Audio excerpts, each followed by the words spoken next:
After more than 3 decades of observing the decline of empires, one lesson stands out. The moments that truly reshape global power often unfold quietly. They slip by unnoticed in mundane records, the schedules no one releases, the shipments that arrive at ports while the world sleeps. These are not the events heralded with fanfare. Their significance lies in subtlety.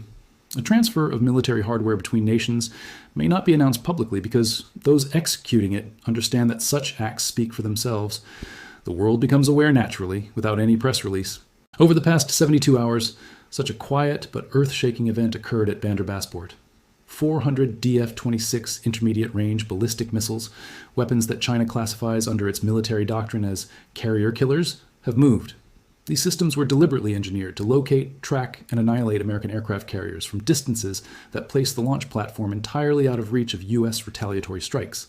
This transfer took place from Chinese stockpiles into Iranian operational control, under a logistics agreement that Hess intelligence discovered 48 hours too late to intervene.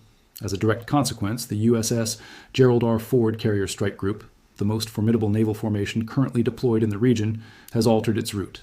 No longer heading into the Persian Gulf, it is diverting away from the Strait of Hormuz and the designated operational theater, where it had served as a 7-month symbol of American military resolve. This is not a routine repositioning, it is a strategic withdrawal. The decision made in Washington acknowledges, in stark terms, that a carrier strike group valued at $13 billion and staffed with 5,000 sailors cannot safely operate within the engagement zone, now defined by 400 DF-26 missiles on Iranian soil. This represents the most consequential single acknowledgement of strategic limitation by the United States Navy since the Second World War. To understand the implications, one must examine precisely what the DF-26 is, its capabilities against American carrier doctrine, and how a Persian Gulf without an American carrier reshapes regional security assumptions. 4 questions demand urgent attention. First, why did China develop a missile with the explicit purpose of neutralizing U.S. carriers? And what does its transfer to Iran reveal about the evolution of Sino-Iranian strategic ties beyond prior Hess intelligence public statements? Second, what operational realities emerge from the Ford's retreat? How does the absence of a carrier reshape the tactical options available, and how rapidly does the regional balance shift without it? Third, what calculus in Beijing led to this transfer, crossing thresholds that Washington had long warned would transform bilateral strategic relations? Fourth, with Iran now holding 400 carrier-killing missiles and the Gulf devoid of U.S. carrier presence, who truly controls the future landscape of negotiations and regional power? The answers redefine the strategic environment that existed just 3 days ago. Turning first to the weapon itself, much of the mainstream coverage has sought to frame the DF-26 in a way that serves institutional interests. American naval planners have long understood its true purpose, but publicly described it in terms that downplay its direct threat to carriers. The DF-26 was never intended primarily to strike airfields, port facilities, troop concentrations, or supply infrastructure. Its design is singular, to detect and destroy U.S. aircraft carriers.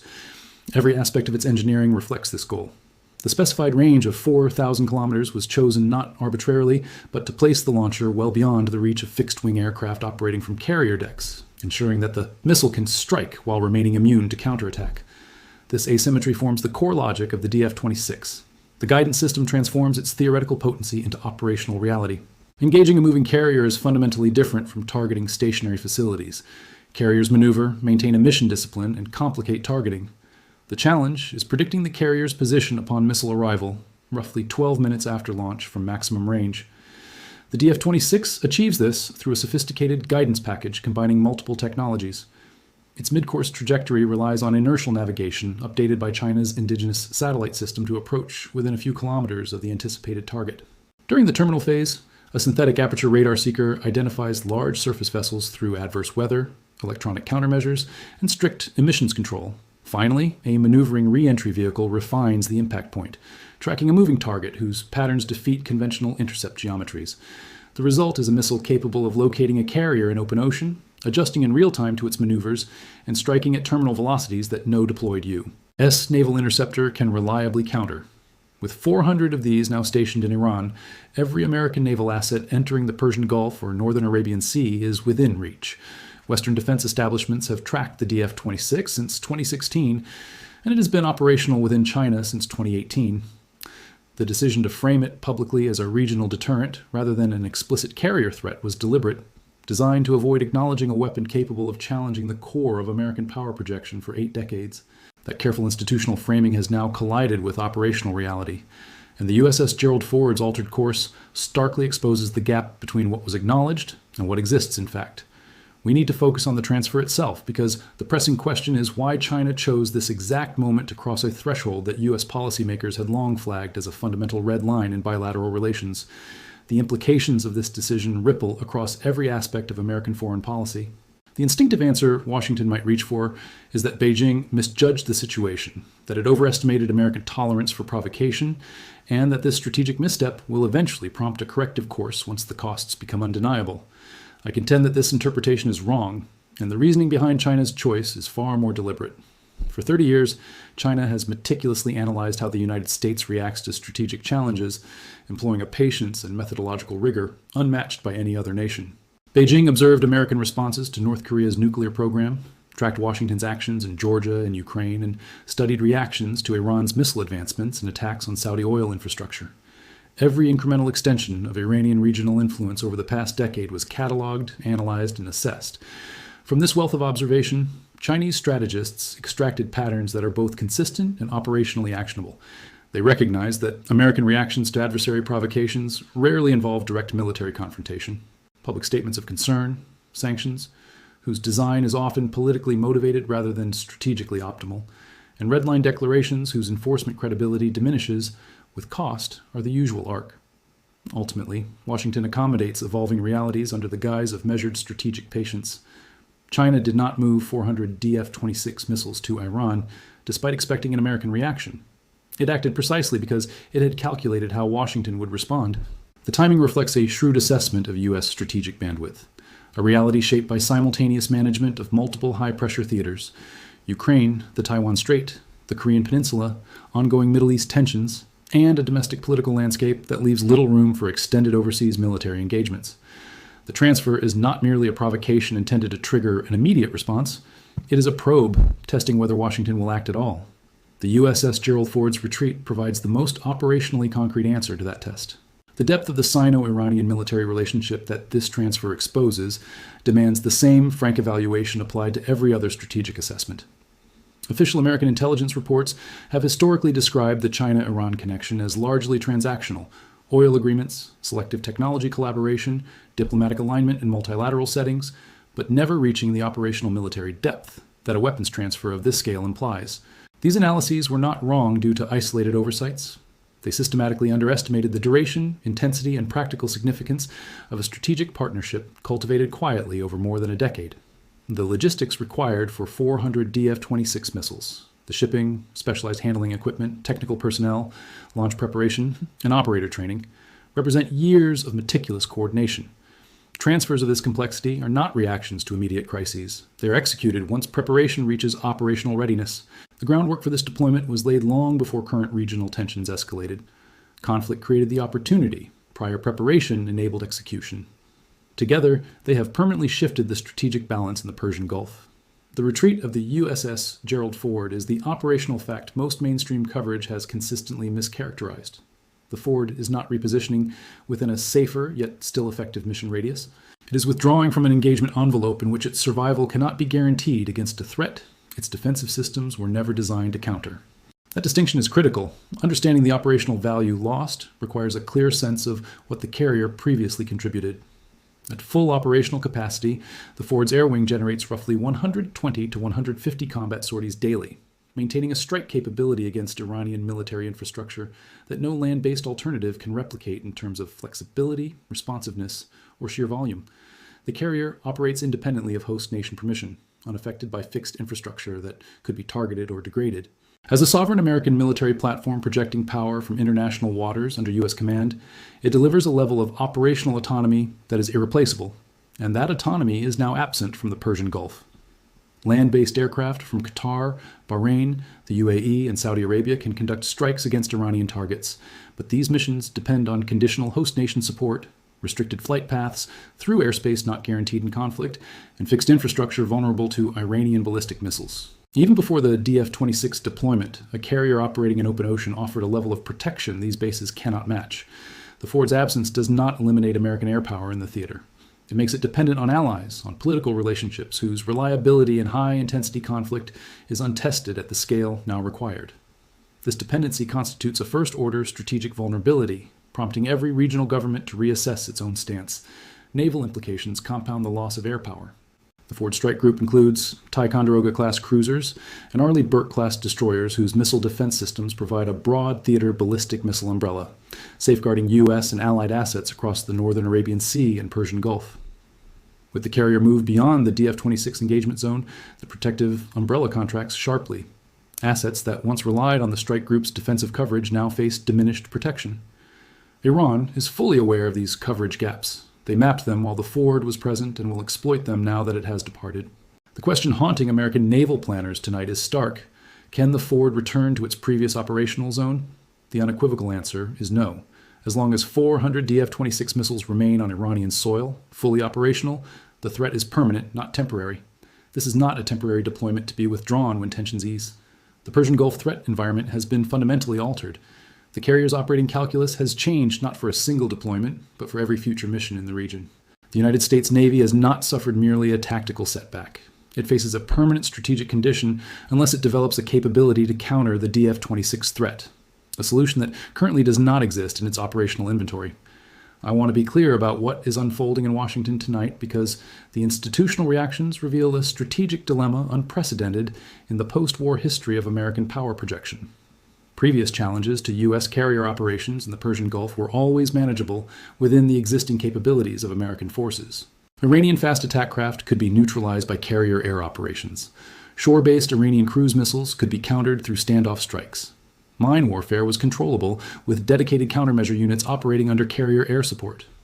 The DF-26 missile, however, represents a fundamentally different type of threat, not merely a more intense one.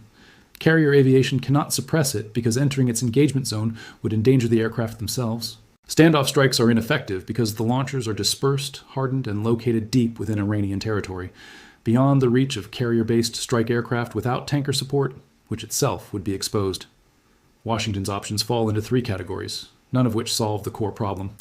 The first is direct military action against the DF-26 launch infrastructure inside Iran. Such an approach would immediately trigger the full Iranian escalation plan, Strait of Hormuz interdiction, attacks on U.S. regional bases, and coordinated action by Iranian-aligned forces spanning Lebanon, Yemen, and Iraq. The cumulative political and operational cost of that escalation exceeds what current U.S. politics can sustain. The second path is diplomatic pressure on Beijing to reverse the transfer. That requires leverage the United States does not currently hold. Existing instruments, trade restrictions, technology controls, alliance coordination are already deployed at or near maximum intensity across other dimensions of U.S. China competition. There is no untapped diplomatic leverage to force Beijing to undo a decision made with full awareness of the American response toolkit.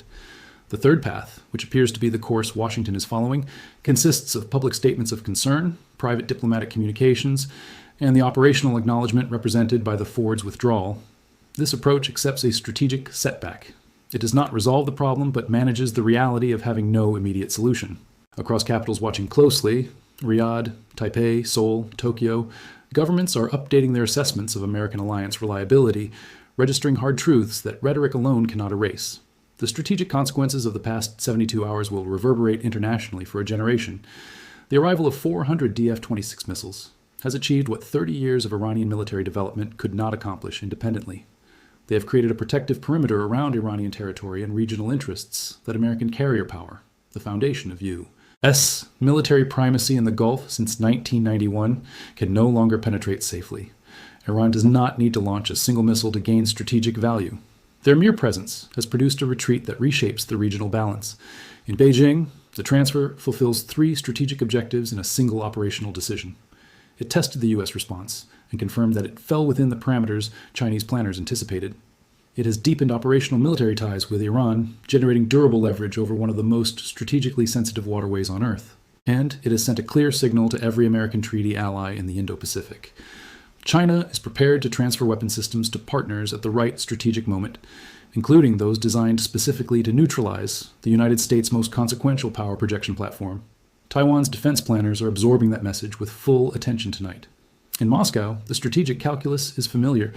Russia gains nothing from the DF-26 transfer, yet benefits entirely from the consequences. U.S. attention, resources, and credibility are drawn into a Persian Gulf challenge that Russia did not create and does not need to manage.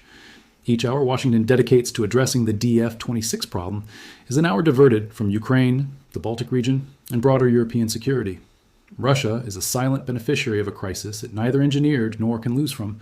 In Gulf capitals, Riyadh, Abu Dhabi, Doha, Kuwait City, governments that structured their security around American carrier presence are conducting the most consequential strategic reassessment in decades. The question they now ask is not whether to maintain security partnerships with the U.S., but what those partnerships are truly worth in a Persian Gulf where American carriers cannot operate safely. Quiet diplomatic recalibrations, back-channel outreach, and measured accommodation of Iranian regional influence have already begun without Washington's participation. The energy dimension has immediate global economic repercussions. The Persian Gulf produces roughly 30% of the world's oil.